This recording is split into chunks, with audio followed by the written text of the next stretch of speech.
गंगा नदी के किनारे एक बहुत बड़ा पेड़ था। इस पेड़ पर बहुत से पक्षी रहा करते थे।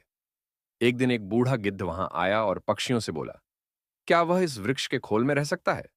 सभी पक्षियों ने बूढ़े गिद्ध की आयु को देखते हुए उसे वहां रहने की इजाजत दे दी। वे अपने हिस्से के भोजन में से भी कुछ भोजन उसे खाने को दे देते। बूढ़े गिद्ध को बहुत अच्छा लगता था।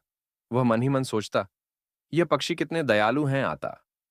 जब वे अपने बच्चों के लिए भोजन की तलाश में जाया करेंगे, तो मैं पीछे से इनके बच्चों की रक्षा किया करूंगा। उस दिन के बाद से गिद्ध ने उनके बच्चों की रक्षा करनी शुरू कर दी। सभी मिलकर हंसी खुशी रहने लगे। एक दिन एक बिल्ली वहां से गुजरी। उसने उस पेड़ पर नन्हे पक्षियों के चहचहाना की आवाज सुनी। उसने सोचा कि उसे यहां कुछ छोटे व ताजा पक्षियों के बच्चे खाने को मिल सकते हैं। उसे देखकर पक्षियों के नन्हे बच्चे डर के मारे जोर जोर से चिल्लाने लगे। बूढ़ा गिद्ध चिल्लाया, कौन है? बिल्ली ने सोचा कि यहां थोड़ी युक्ति से काम लेना पड़ेगा। वह बोली, सुप्रभात श्रीमान, मैं बिल्ली हूं। बूढ़ा घी बोला, यहां से चली जाओ, वरना मैं तुम्हें खा जाऊंगा। बिल्ली बहुत चालाक थी। वह बोली, श्रीमान, मैं कुछ कहना चाहती हूं, उसे सुन ले, फिर उसके बाद चाहे तो मुझे खा लेना। गिद्ध ने सोचा, क्यों ना उसकी बात सुन ली जाए। बिल्ली बोली, मैं गंगा नदी के तट पर रहती हूं। मैं बहुत ही धार्मिक विचार रखती।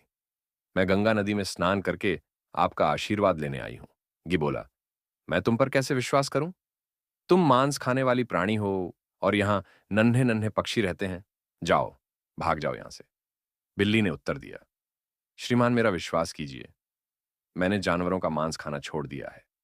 यहां गंगा नदी के किनारे चारों ओर हरियाली है और ढेर सारी हरी वनस्पति है। मैं केवल हरी सब्जियां और फल खाकर ही अपना पेट भरती हूं। बूढ़ा गिद्ध उसकी बातों में आ गया। उसने उस पर दया खाकर वहां रहने की इजाजत दे दी। कुछ दिन तो सब कुछ सही सलामत चलता रहा, किंतु बिल्ली अपने ऊपर काबू नहीं रख सकी आता। उसने प्रतिदिन एक के बाद एक करके नन्हे पक्षियों को खाना शुरू कर दिया। बूढ़े गिद्ध को इसका पता नहीं चला। बहुत जल्दी पक्षियों ने देखा कि उनके नन्हे बच्चों की संख्या कम होती जा रही है। उन्हें चिंता सताने लगी तथा वे उन्हें यहां वहां ढूंढने लगे।